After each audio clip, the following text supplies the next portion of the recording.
Alors dans cette vidéo, on te présente Realium, donc plus particulièrement l'outil de Site Builder, donc que tu vois ici, pour créer justement un sitemap, donc un plan de site pour tes projets, que ce soit les tiens perso, que ce soit pour celui de tes clients, parce qu'ils ont un outil qui est absolument génial, en fait, où tu vas pouvoir hiérarchiser le contenu de ton site avec les différentes pages que tu ferais habituellement sur Figma ou des outils qui sont pas du tout adaptés. Là, pour le coup, tu vas voir que c'est complètement fait pour ça.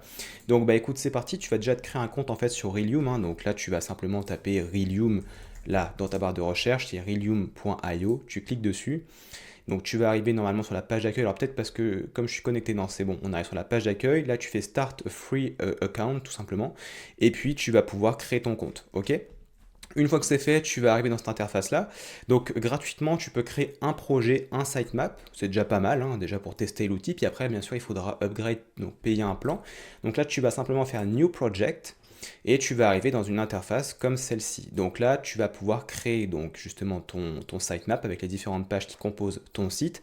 Alors, tu as plusieurs possibilités. Soit tu sais pas trop ce que tu veux faire et donc tu vas pouvoir, bon, par exemple, sélectionner cette zone-là ou cliquer directement sur le petit crayon pour avoir accès à cette fenêtre. Et donc ici, par exemple, taper je vends, tu vois, donc je vends des croquettes pour chiens, voilà, tout simplement. Ou alors un site où tu mets un site qui vend des croquettes pour chiens. Tu mets le nombre de pages que tu veux, 5 à 10 pages, tu mets la langue dans laquelle tu veux traduire ton site et tu fais Generate Sitemap. En fait, tu vas donc laisser l'IA travailler pour toi et voilà, là tu as un sitemap qui a été généré pour toi avec une page d'accueil et quelques sections qui ont été posées dedans. Donc ça, c'est la première manière de faire. Sinon, la seconde manière, donc là, je vais tout nettoyer. Hop, delete chacune des pages, on peut donc les supprimer juste ici.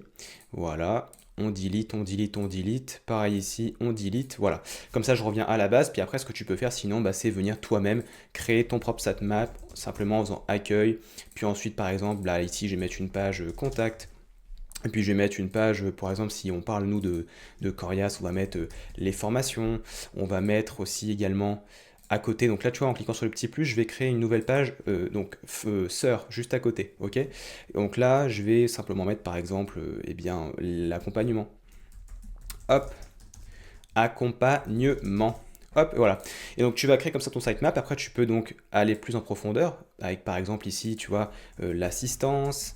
Tac, on peut ensuite remettre une autre page à côté avec les coachings. Bon, je pense que tu as compris le principe, hein. Coaching, coaching, coaching. On va y arriver. Voilà. Donc voilà, c'est comme ça que tu vas pouvoir créer ton petit sitemap directement dans Relio. Mais après, ce que tu peux faire, c'est que déjà, tu peux le renommer, hein. Bien sûr, ici, il faut donner un nom à ce projet, tu vois, par exemple Corias App. Et tu vas pouvoir donc soit le partager avec les gens de ta team, soit partager directement le lien. Donc tu le copies ici, tu peux gérer qui voit, donc c'est-à-dire quelqu'un, si quelqu'un peut commenter, si quelqu'un peut juste voir le projet, etc. Et sinon, tu peux inviter directement des gens pour travailler avec toi dessus. Et puis, tu peux aussi l'exporter, ça c'est très pratique, vers Figma ou vers Webflow directement avec l'application en fait de Realium. Et puis après, dans des formats pour du CSV, de l'Excel, etc. Donc ça, si tu veux l'exploiter par exemple dans une base de données, sur une Google Sheet ou ailleurs dans une base de données. Voilà du coup comment ça fonctionne. Et bien sûr, dans chacune des pages, tu peux ajouter des sections. Donc tu peux cliquer ici, tu peux venir mettre un petit header, ensuite tu continues, après tu peux rajouter d'autres sections, tu peux aussi laisser travailler l'AI pour toi directement, voilà, donc l'AI c'est l'IA plutôt en français, donc l'intelligence artificielle, et après tu peux simplement venir réorganiser, tu vois, tac, et tu peux mettre des descriptions, changer les noms, etc. etc. Bref, un outil qui est absolument génial, je te laisse le prendre en main, si bien sûr tu veux devenir un pro sur Webflow et que tu vas apprendre à maîtriser l'outil de A à Z, sache qu'on a fait une plateforme qui s'appelle Corias que tu peux retrouver dans la description de cette vidéo là, donc simplement tu prends le premier lien, tu cliques, c'est gratuit pour t'inscrire et tu accèdes en plus de ça à une initiation qui est 100% offerte. Et moi donc je te retrouve dans un prochain tuto.